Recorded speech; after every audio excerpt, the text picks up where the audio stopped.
ने देश की सुरक्षा के लिए 5 टन सोना दान कर दिया। मीर उस्मान अली दुनिया के सबसे अमीर इंसान थे। उनकी अमीरी का अंदाजा इस बात से लगाया जा सकता है कि उनका अपना खुद का बैंक था।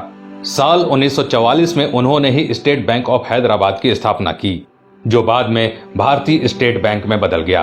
वो 438 करोड़ रुपए की कीमत वाले हीरे को पेपर वेट की तरह इस्तेमाल करते थे। मीर उस्मान अली के पास इतनी दौलत थी कि वो अंबानी जैसे सैकड़ों लोगों को खरीद सकते थे। उनके पास 236 अरब डॉलर के करीब संपत्ति थी।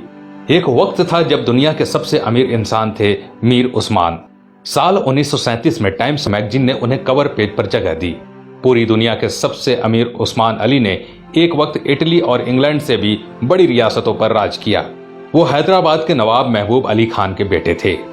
आजादी से पहले तक वो हैदराबाद के निजाम रहे और फिर जनवरी 1950 को हैदराबाद के पहले राज्य प्रमुख बने।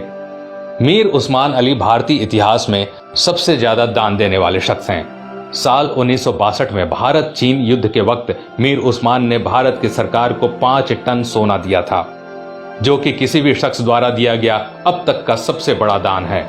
आपको जानकर हैरानी होगी कि भारत और चीन के बीच जब युद्ध हुआ था तब भारत द्वारा इस्तेमाल किए गए हथियार और बारूद मीर उस्मान के पैसों से ही खरीदे गए थे। अगर मीर उस्मान 5 टन सोना दान न करते तो भारत के बड़े हिस्से पर चीन का अधिकार हो जाता। मीर उस्मान द्वारा दान किए गए सोने को लेने मौजूदा प्रधानमंत्री लाल बहादुर शास्त्री खुद हैदराबाद गए थे। ये भी जान लीजिए दोस्तों कि मीर उस्मान अली ने ही भारत के पहले हवाई अड्डे का निर्माण करवाया था। उस्मानिया यूनिवर्सिटी हैदराबाद की स्थापना भी मीर उस्मान ने ही की थी, जो आज भारत की सबसे बड़ी यूनिवर्सिटीज में से एक है। उस्मान अली ने दान देते वक्त कभी किसी का मजहब नहीं पूछा।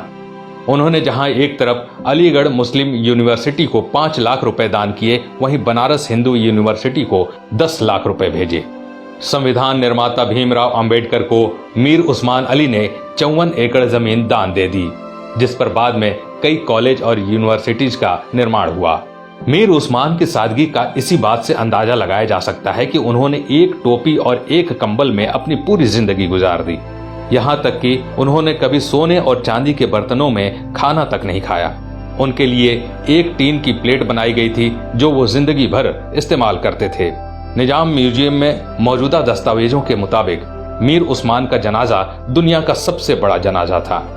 मीर उस्मान अली कहा करते थे कि जब तक निजाम जैसा मुसलमान जिंदा है, इस धरती की तरफ कोई आंख उठाकर भी नहीं देख सकता। ये वीडियो बनाने का मकसद उन लोगों की आंखें खोलना है दोस्तों, जो भारत की एकजुटता पर सवाल उठाते हैं, धर्म निरपेक्षता पर सवाल उठाते हैं, जो हिंदू मुसलमान के भाईचारे पर सवाल खड़ा करते हैं। शर्म आनी चाहिए उन लोगों को कि जिस देश में कलाम साहब, मीर उस्मान साहब जैसे शख्स पैदा हुए, उन महान शख्स वाले देश में